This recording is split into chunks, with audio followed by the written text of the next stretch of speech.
Hi friends, IBPS exams దగ్గరికి వస్తున్నాయి and చాలామంది ఇప్పటికి ప్రిపేర్ అయి ఉండకపోవచ్చు అండ్ చాలామంది ప్రిపేర్ అయి ఉండొచ్చు కూడా. సో సింపుల్గా ఒక 5 మార్క్స్ ఈజీగా ఎలా తెచ్చుకోవాలో నేను ఇన్ఈక్వాలిటీస్ బేస్డ్ ఆన్ కోడింగ్ నుంచి సింపుల్గా 5 మార్క్స్ తెచ్చుకోవచ్చు. అవుట్ ఆఫ్ 35 మార్క్స్ 5 మార్క్స్ ఈజీగా ఎలా తెచ్చుకోవాలో ఒకసారి ఈ కాన్సెప్ట్ చూద్దాం. సో ఫర్ ఎగ్జాంపుల్ ఇలా ఒక క్వశ్చన్ ఇచ్చి, ఓకే, సో ఇన్ఈక్వాలిటీస్ ఒక క్వశ్చన్ ఇచ్చారు అండ్ ఆప్షన్స్ దీనికి, okay, so options P greater than are equal to S, I greater than R. So ఇవి కన్క్లూజన్స్ అనమాట యాక్చువల్లీ. సో ఇవి కరెక్టా రాంగా అనేవి ఇప్పుడు మనం తెలుసుకోవాలి. So first option P greater than are equal to S. So P ఇక్కడ ఉంది అండ్ ఎస్ ఇక్కడ ఉంది. సో స్ట్రైట్గా రిలేషన్ మనకు కనిపిస్తుంది. సో ఒకసారి అదే స్ట్రైట్ రిలేషన్ మనం ఇక్కడ రాస్తే I is equal to P. Okay, so this is the relation. So ఎప్పుడు కూడా మనం గుర్తుపెట్టుకోవాల్సింది ఒకటే, 2 కాన్సెప్ట్స్ ఉన్నాయండి.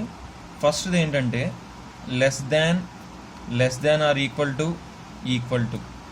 ఈ మూడిట్లో హై ప్రిఫరెన్స్ దేనికి ఉంటుందంటే లెస్ దాన్కి ఉంటుంది. అండ్ సేమ్ అలాగే greater than are equal to and equal to, ఈ మూడిట్లో ప్రిఫరెన్స్ గ్రేటర్ దాన్కి ఉంటుంది. దాని తర్వాత less than are equal Tuki, తర్వాత ఈక్వల్ టు, తర్వాత greater than are equal to, తర్వాత ఈక్వల్ టు. అంటే యాక్చువల్లీ ఇప్పుడు చూడండి, ఇక్కడ ఎస్కి పీకి మధ్య రిలేషన్షిప్ కనుక్కోవాలి కాబట్టి ఇక్కడ less than are equal to equal to ఉన్నాయి. సో ఈ మూడిట్లో హై ప్రయారిటీ ఉండేది less than are equal to. So S is less than are equal to P. So ఆప్షన్లో P greater than are equal to S ఉంది. So S less than are equal to P అంటే P is greater than or equal to S.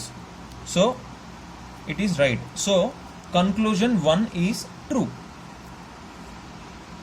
Okay. So అలాగే second conclusion చూద్దాం, ఇది ట్రూగా కాదు. So I greater than R ఇచ్చాడు. I ఇక్కడ ఉంది and R ఇక్కడ ఉంది. సో రిలేషన్ స్ట్రైట్గా ఉంది.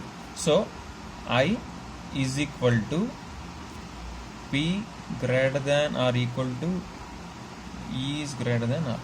So equal to greater than equal to greater than.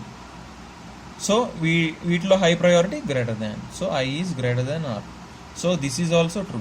So both conclusions 1 and 2 are true.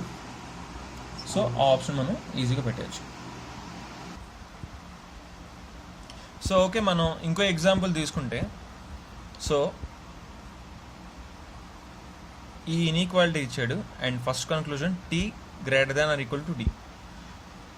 So ఇక్కడ ఉంది టీ, ఇక్కడ ఉంది D.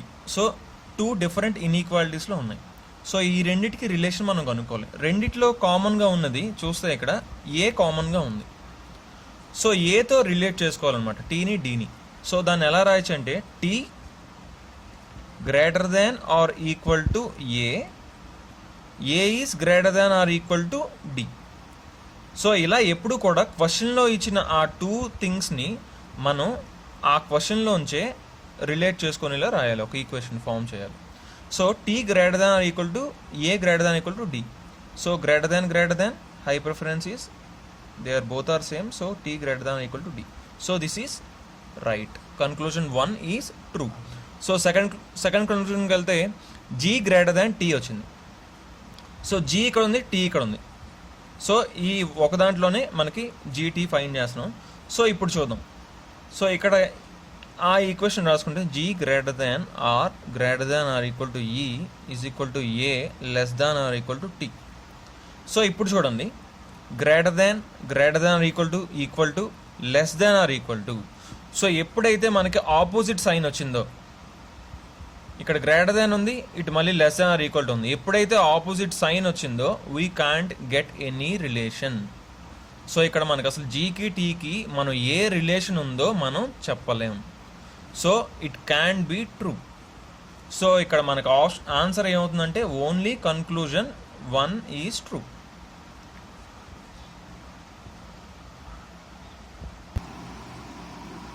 Okay, third another example తీసుకుంటే, సో ఇక్కడ first A is greater than equal to E ఇచ్చారు.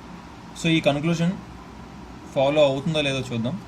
So ఏ ఈ ప్రతిసారి మనం అసలు యాక్చువల్లీ రాసుకోకర్లేదు, డైరెక్ట్గా వచ్చినప్పుడు directly we can see A ఈకి relation, greater than less than. So different symbols వచ్చాయి, so it won't follow. So second one, C is less than F, C less than F. So same symbols కనిపిస్తున్నాయి కదా, అన్ని less than equal to. So less than equal టుకి less దాన్కి high priority less than. So C less than F. So it is true. So ఇలా మనం సింపుల్గా మన ఎలాంటి క్వశ్చన్ ఇచ్చినా, ఎలాంటి ఇన్ఈక్వాలిటీ ఇచ్చినా మనం సింపుల్గా సాల్వ్ చేయొచ్చు. మనం చాలా ఎంత ఫాస్ట్గా కావాలంటే అంత ఫాస్ట్గా చేయొచ్చు, టైం కూడా చాలా ఈజీగా సేవ్ చేసుకోవచ్చు. సో ఇలాంటి ఎగ్జాంపుల్స్ చాలా తీసుకొని బాగా ప్రాక్టీస్ చేయండి. ఇది మాత్రం ఓన్లీ ప్రాక్టీస్తోనే వస్తుంది. అండ్ ఇంకా డిఫరెంట్గా మిగతా సెక్షన్స్లో ఈజీగా ఎలా సాల్వ్ చేయాలి అండ్ ఈజీగా ఎలా మార్క్స్ ఇచ్చుకోవాలని ఇంకా చాలా వీడియోస్ ఉన్నాయి. So do watch remaining videos and subscribe to my channel, and thanks for watching.